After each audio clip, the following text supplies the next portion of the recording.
अस्सलाम वालेकुम, welcome to back Shagufta home recipe की तरफ से आप सबको खुशामदीद। आज मैं आपको फिंगर चिप्स की रेसिपी बताऊंगी जो कि बच्चे बहुत पसंद करते हैं। चलें हम स्टार्ट करते हैं। हमने आधा किलो आलू लिए, मैंने छीले, धोए और इस तरह कटिंग की।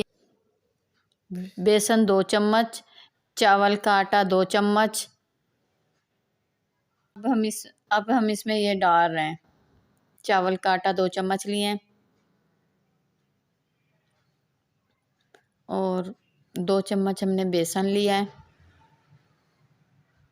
इससे क्रिस्पी बनते हैं, टेस्ट में भी बहुत अच्छा जायका बनता है।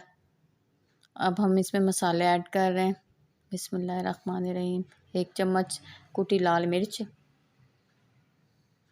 हस्बे ज़रूरत ज़ीरा 1 चम्मच, नमक हस्बे जायका और थोड़ी सी हल्दी ली है, इससे कलर अच्छा बन जाएगा। अब हम इसे अच्छी तरह मिक्स करते हैं।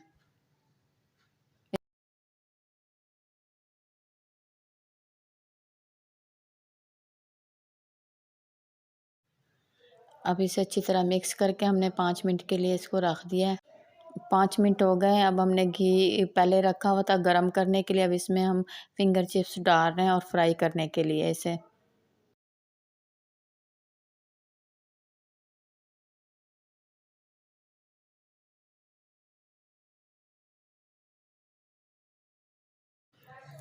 ये देखें, अब ये अच्छी तरह फ्राई हो चुके हैं। अब हम इसे डिश आउट करने लगे हैं। ये देखें, आज की मेरी रेसिपी फिंगर चिप्स की रेडी हो चुकी है जो कि बच्चों को बड़ी पसंद है। अगर आपको मेरी ये रेसिपी पसंद आए तो मेरे चैनल को आप सब्सक्राइब करना, लाइक करना, कमेंट्स करना। अल्लाह हाफिज़।